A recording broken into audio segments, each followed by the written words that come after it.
Hello ladies and germs, and welcome back to the channel. I've heard that some viewers are using Mac instead of Windows, and my main question is, why? Why?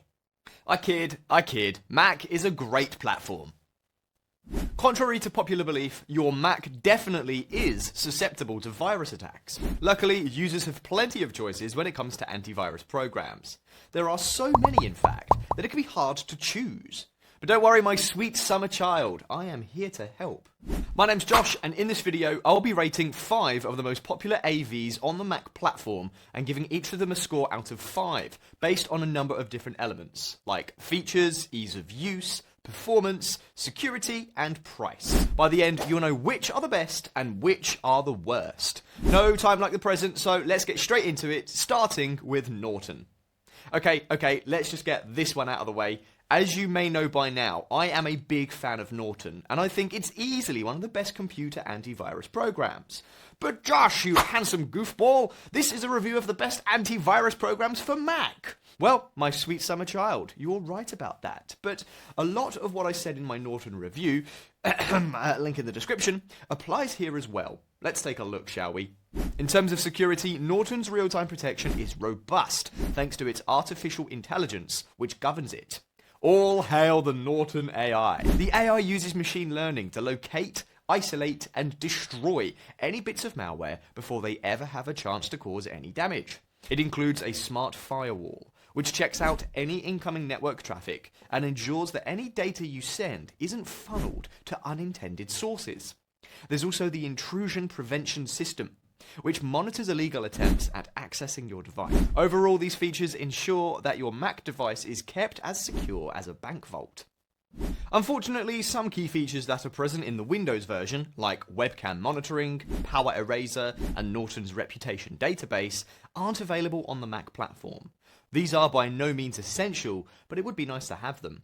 Norton sets you back just $19.99 for the first year for just one device, but the price goes up after the first year to about $60, so set a calendar alarm or something.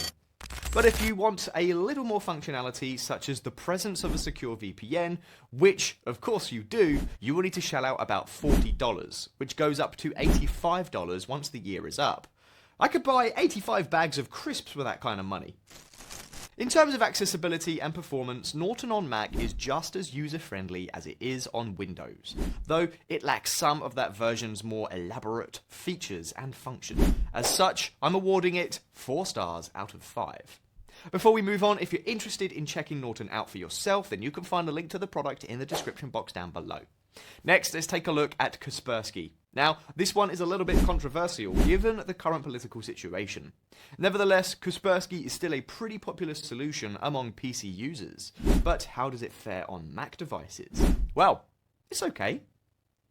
Look, Kaspersky's been having a rough go of things for the last few years, since 2017. I understand that the company has other priorities, but by Talos, that's no excuse for how difficult it is to install on Mac. Unlike the Windows version, which can be downloaded as a complete single package, the Mac version demands that you download each part of the antivirus suite separately.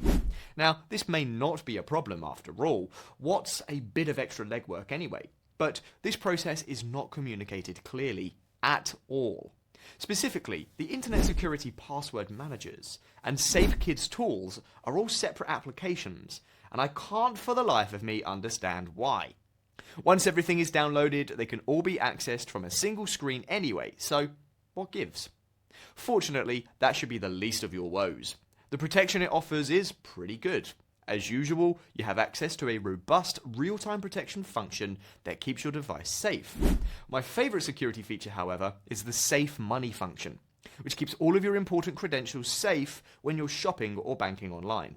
In addition to this, you also have access to a decent VPN, webcam monitoring, and the aforementioned password manager, among other things. Kaspersky is available at a starting price of $15.99 for a basic package, but for added security, it'll cost around $21.24. Now, all these prices only take into account a single device, no matter how many bells and whistles they've added, which is a bummer. Kaspersky is definitely one of the more extensive AV suites available on Mac, with a number of great security features. Unfortunately, the user experience simply isn't up to par, and the disjointed nature of the package is off-putting, to say the least. As such, Kaspersky earns 3 stars out of 5. But don't take my word for it. If you're interested in giving Kaspersky a go for yourself, then be sure to follow the link in the description of this video. Bitdefender. In contrast to the previous AV, Bitdefender is quite pleasant to use. Like Norton, I'm sure you've noticed that I go on about Bitdefender quite a bit on this channel. I'm a big fan of the Windows version, so I was excited going into the Mac version. Was my excitement justified? By the barnacles of Neptune's backside, yes it was! Alright, settle down now. We've still got to get through this review, you know. In terms of security, Bitdefender offers robust real-time protection, but, curiously, does not give you the option of running scheduled scans. Granted, I can't think of anyone who actually uses that feature, but its omission is curious in any case. Now, the most useful feature that I have found is Bitdefender's autopilot. It's basically a glorified chatbot without the chatting. It appears at the top of your dashboard and gives suggestions on what measures you can take to further ensure the health and safety of your precious Mac. Other features include Traffic Light, a browser extension that monitors your internet traffic, a VPN that is sorely limited to 200 megabytes per day, and a useful anti-tracker function that blocks possible trackers from monitoring your data. As I mentioned, Bitdefender was extremely pleasant to use thanks to its modern interface.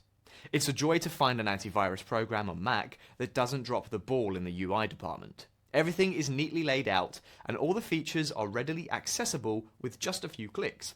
As is to be expected with these Mac ports, however, some features aren't available on this platform, including the password manager, SafePay, and the Bitdefender wallet, which is a crying shame. Bitdefender has a starting price of $25 for one device, but you can get it at a cheaper rate if you sign up for a 3-year plan. This one sets you back $62.99, so it really comes down to $21 per month for 3 years.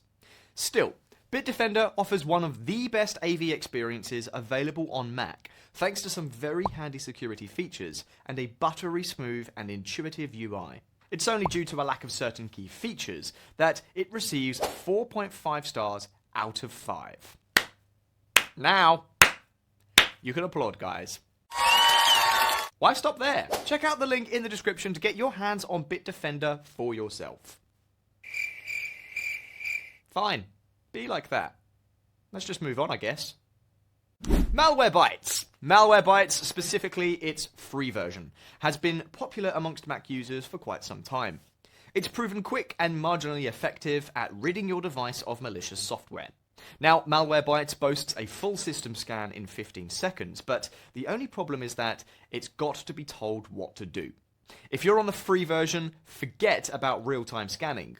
This means that it's not going to catch viruses as they come, but will rather check for them on demand, and that might just be too late. Sure, it's as light as a feather and doesn't turn your device into a glorified skillet, but at what cost? The question is, does the paid version perform better? Well, no, not really. Sure, you get access to more common features such as real-time scanning and all, but the real problem I have with Malwarebytes is its severe lack of credentials. It's an antivirus program, sure, but it hasn't been independently tested and verified for quite some time. That's a problem, because Malwarebytes may have been perfectly capable back in, I don't know, 2016, 2017? There's no way of knowing whether or not it's effective today.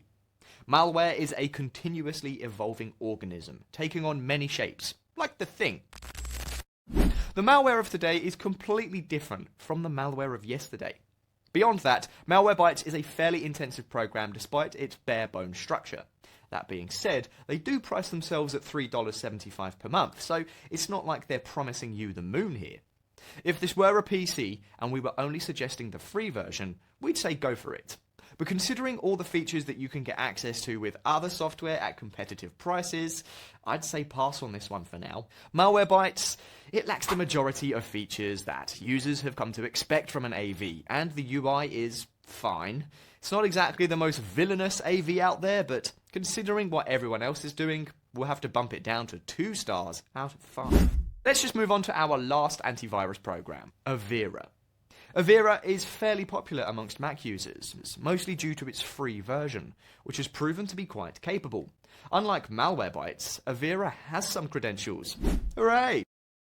Its malware detection protocols are fairly standard. It uses signature-based protocols and has access to a large, continually updated database. What makes it a pretty good choice for Mac users is its decent real-time protection capabilities and a one-click intensive scan, which does the job without slowing your computer down. Its clutter-free interface makes it incredibly easy to use. Another thing that Avira boasts when it comes to Mac devices is a 99 to 100% detection rate. This does mean that you might end up with some false positives, but every flagged file is placed in quarantine for individual assessment. But who wants to do the work?